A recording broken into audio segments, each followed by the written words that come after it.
Hello दोस्तों, मैं सुधाकर बिंद्रा और मेरे यस के सर चैनल पर आपका स्वागत है। आज हम लोग बातें करेंगे कक्षा 10 के विज्ञान का पहला चैप्टर प्रकाश का परावर्तन के बारे में। तो चलिए शुरू करते हैं।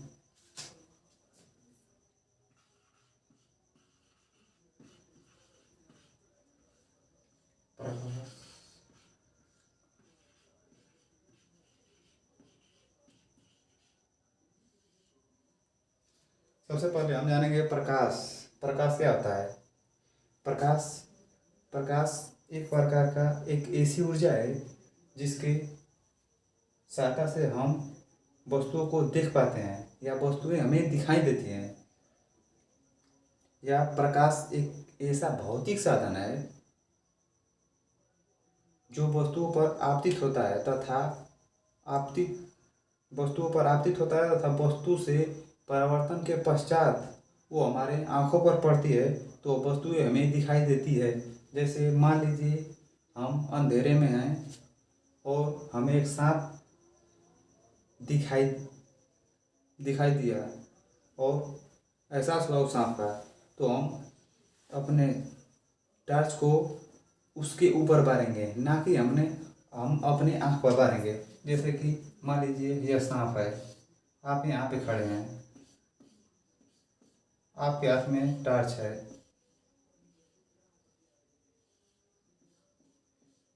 तो टॉर्च को अपने उस सांप के ऊपर बारेंगे, ना कि अपने आँख के ऊपर। तो प्रकाश की किरणें इस सांप पर जाएंगी और इससे परावर्तन के पश्चात आपके आँख पर आएंगे, जिससे कि वस्तु वह सांप दिखाई देगा। अगर कोई भी व्यक्ति अगर यहाँ पे कुछ रख देता है या आपके आगे ला देता है तो वस्तु नहीं दिखाई देगी, जबकि प्रकाश की किरणें परावर्तन के बाद आपके तरफ आने की कोशिश कर रही है। तो यही है प्रकाश। जब तक आपको वस्तु तभी दिखाई देगी जब प्रकाश उस वस्तु से टकरा कर या परावर्तित होकर आपकी आँखों तक नहीं आ जाता, तब तक वह वस्तु नहीं दिखाई देगी। आपकी आँखों तक आना जरूरी है उस वस्तु को देखने के लिए। तो हम बातें करते हैं अब प्रकाश किन किन वस्तुओं से उत्पन्न होता है और किन किन वस्तुओं से नहीं उत्पन्न होता है, और जिन वस्तुओं से उत्पन्न होता है उसे क्या कहते हैं, और जिन वस्तुओं से प्रकाश नहीं उत्पन्न होता है उसे क्या कहते हैं। तो हम देखते हैं। हमें यकीन है आपको समझ में आ रहा होगा। पहला, जिन वस्तुओं से प्रकाश उत्पन्न होता है उसे प्रदीप्त वस्तुएं कहते हैं। प्रदीप्त वस्तुएं, जो वस्तु स्वतः प्रकाश उत्पन्न करे उसे प्रदीप्त वस्तुएं कहते हैं। जैसे सूर्य हो गया, गांव आदि में भगजोगनी कहते हैं, वो स्वतः प्रकाश का उत्सर्जन करती है। और हमारे घरों में, आपके घरों में बढ़ने वाला बल्ब स्वतः प्रकाश उत्सर्जित करता है, उसे प्रदीप्त वस्तुएं कहते हैं। वे वस्तुएं जो स्वतः प्रकाश का उत्सर्जित करें उसे प्रदीप्त वस्तुएं कहते हैं। ये रहा उसका परिभाषा। और सूर्य, इसका उदाहरण सूर्य, लालटेन, बल्ब, जुगनू इत्यादि सब हैं। अब बात करते हैं दूसरा, अप्रदीप्त वस्तुएं।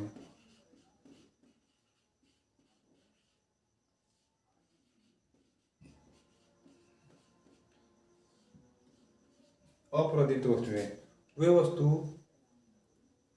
जो प्रदीप्त वस्तुओं की सहायता से देखी जाती है उसे अप्रदीप्त वस्तु कहते हैं। प्रदीप्त वस्तु को छोड़कर सभी वस्तुएं अप्रदीप्त होती हैं। जैसे कि जैसे कि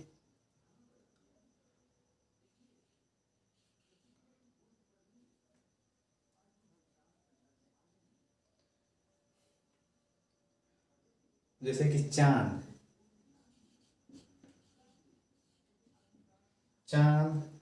घर, दरवाजा, मेज, कुर्सी आदि सब प्रदीप्त वस्तुओं को छोड़कर सारी वस्तुएं अप्रदीप्त होती हैं।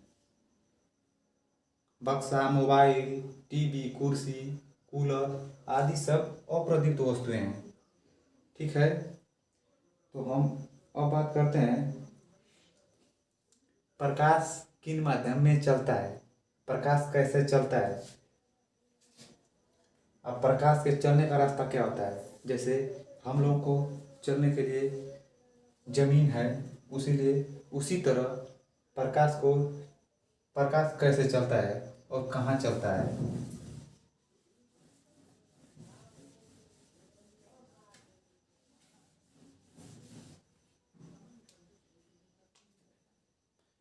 प्रकाशिक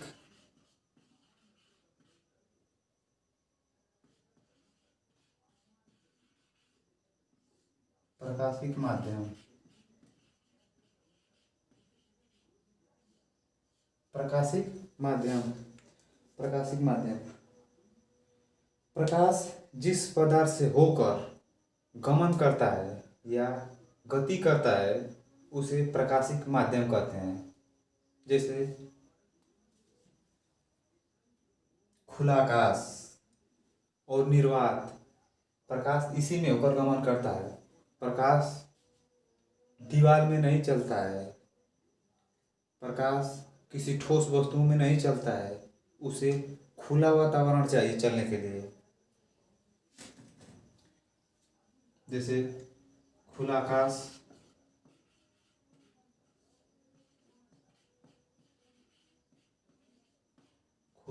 हो गया प्रकाश के लिए। जैसे खुला आकाश, सूर्य है तो खुला आकाश में सूर्य है और वहां से प्रकाश की किरणें पृथ्वी पर आती हैं। निर्वात, निर्वात का होता है निर्वात जिसमें हवा भी ना हो, कोई गैस भी ना हो, हवा भी ना हो, उसे निर्वात कहते हैं। निर्वात में प्रकाश की चाल सबसे अधिक होती है, सबसे तेज होती है निर्वात में। तो हम बात करेंगे प्रकाश किन किन माध्यम से होकर गमन करता है या गमन क्षमता। बात करें तो प्रकाश को गमन क्षमता के आधार पर 3 प्रकार में बांट दिया गया है। जैसे पारदर्शक,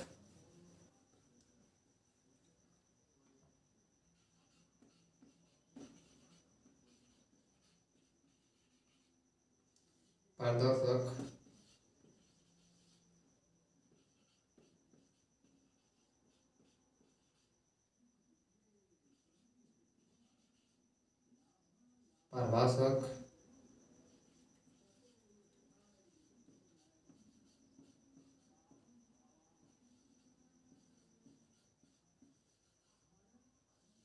अपारदर्शक। हम इससे पहले बात किए हैं प्रकाश कैसे चलता है, कहाँ चलता है। हम बात किए हैं प्रकाश खुला आकाश में चलता है, निर्वात में चलता है। खुला आकाश में चलता है और निर्वात में चलता है। हम लोग जमीन पर चलते हैं तो हम लोग को चलने के 3 तरीके हैं। जैसे या तो हम साइकिल से चलें, या तो ट्रेन से चलें,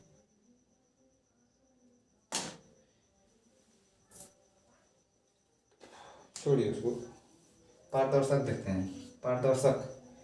पारदर्शक ऐसा माध्यम जिससे होकर प्रकाश का अधिकांश भाग आर पार हो, उसे पारदर्शक कहते हैं। जैसे शीशा हो गया, खुला आकाश हो गया, निर्वात हो गया, ये सब पारदर्शक के उदाहरण हैं। पारभाषक, बात करते हैं पारभाषक के बारे में। ऐसा माध्यम जिससे प्रकाश की अधिकांश किरणें परावर्तित या अवशोषित हो जाती हैं तथा बहुत कम प्रकाश की किरणें या बहुत कम प्रकाश की मात्रा आर पार होती है, उसे पारभाषक कहते हैं। जैसे घिसा हुआ कांच, तेल लगा हुआ कागज आदि। और अपारदर्शक के बारे में बात करें तो अपारदर्शक वह माध्यम है जिससे होकर प्रकाश की किरणें आर पार न जा सके उसे अपारदर्शक कहते हैं। अपारदर्शक में दीवार ले लें, मोटी चादर ले लें,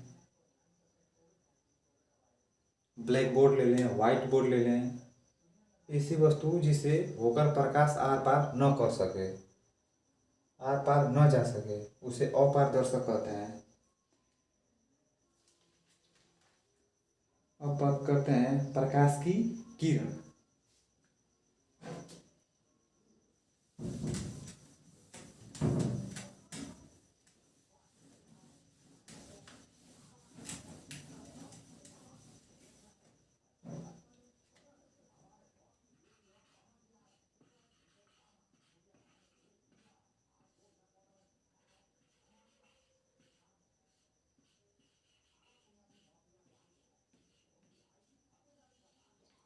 प्रकाश की किरण के बारे में बातें करते हैं। किसी समान माध्यम में एक बिंदु से दूसरे बिंदु तक जिस ऋजु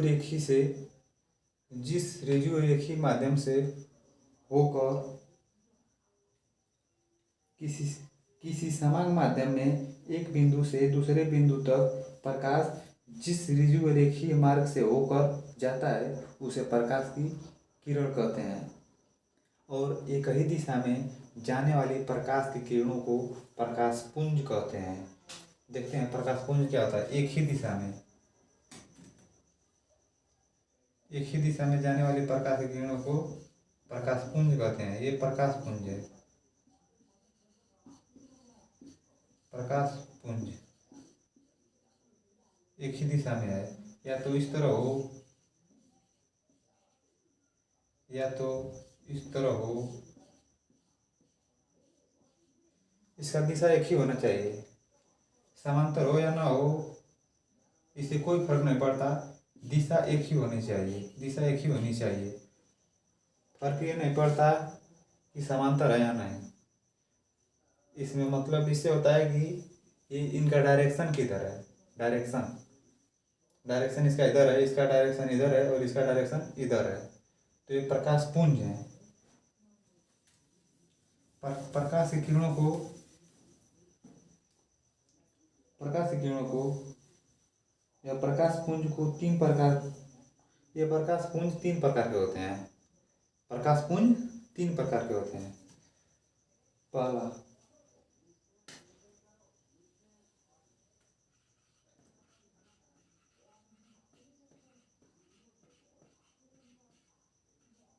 अभिसारी,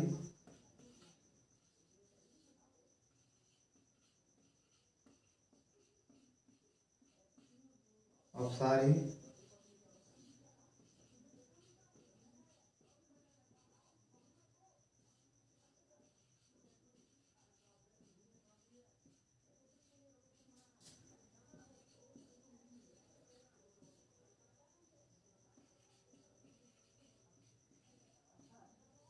प्रकाश पुंज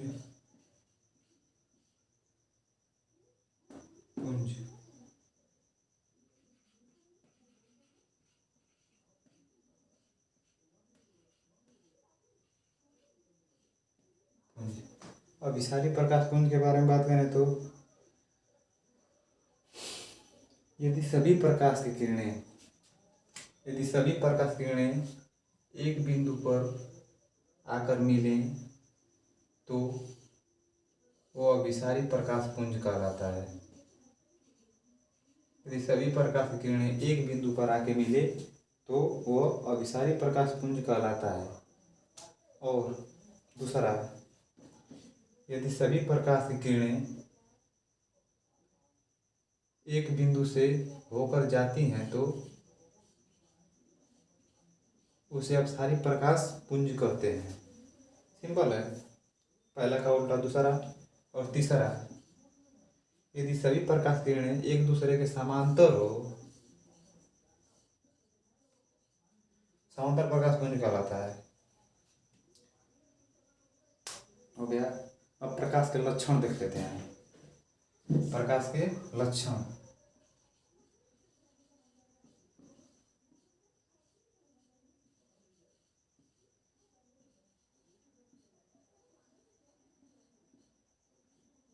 प्रकाश के लक्षण। पहला,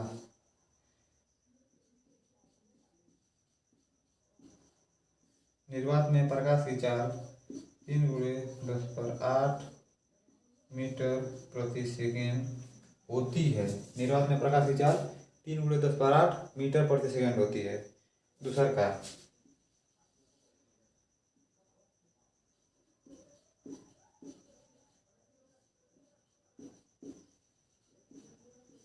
प्रकाश सदैव सरल रेखा में गति करता है। प्रकाश सदैव सरल रेखा में गति करता है। सरल रेखा मतलब सीधी लाइन में गति करता है। ये कभी खुद अपने आप कभी नहीं इस तरह मुड़ सकता। इस तरह जाते हुए खुद नहीं मुड़ सकता जब तक इसको किसी पालिशदार तौर से परावर्तित न किया जाए। तीसरा का है, प्रकाश विद्युत चुंबकीय तरंगों के रूप में गति करता है। प्रकाश विद्युत चुंबकीय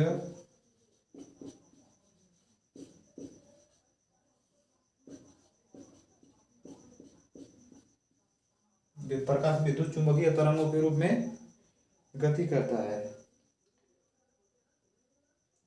और दृश्य प्रकाश का तरंग दैर्घ्य, दृश्य प्रकाश का तरंग दैर्घ्य 3900 एंगस्ट्रॉम से 7800 एंगस्ट्रॉम तक होता है। इतने तक होता है। और पांचवा,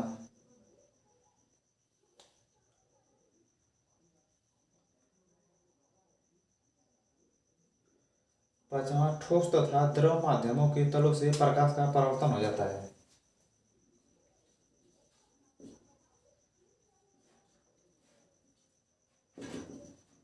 ठोस तथा द्रव, ठोस के सतह से प्रकाश का परावर्तन हो जाता है तथा द्रव के तलों पर प्रकाश का परावर्तन हो जाता है। इसके गुण है, ये हमेशा यही काम करेंगे। ये बकलोल है, इनका गुण कभी नहीं जाएगा। ये ठोस के तल से परावर्तन हो जाएगा इसका, और द्रव के तल से भी इसका परावर्तन हो जाएगा। अब बातें करते हैं प्रकाश का परावर्तन के बारे में।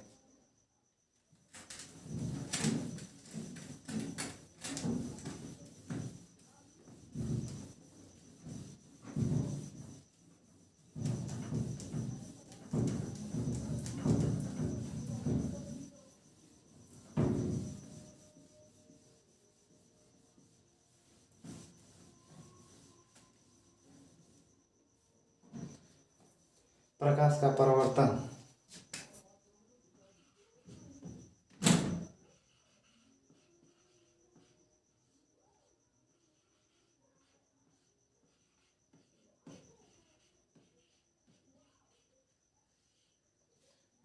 जब प्रकाश की किरणें किसी रुक्ष तल या पालिशदार तल या सतह पर आपतित होती है,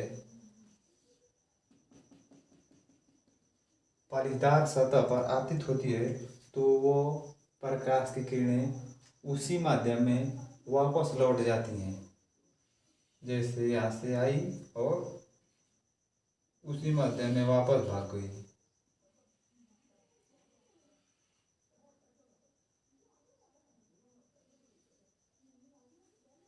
जो प्रकाश की किरणें आती हैं तो आपतित किरण कहलाती है, जाती हैं तो परावर्तित किरण कहलाती है। परावर्तित किरण,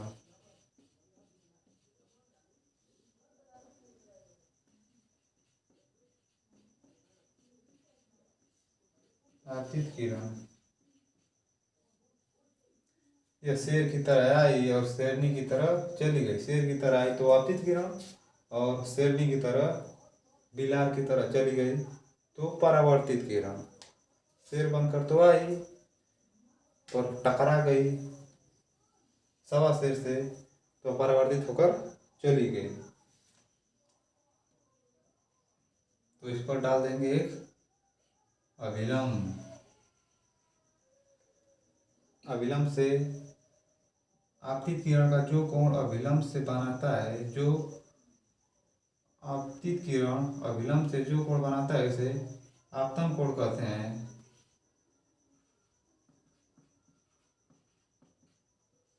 आपतन कोण। और इस जो आपतन कोण आई, ये हो गया आर, इसे परावर्तन कोण कहते हैं। परावर्तन कोण कहते हैं।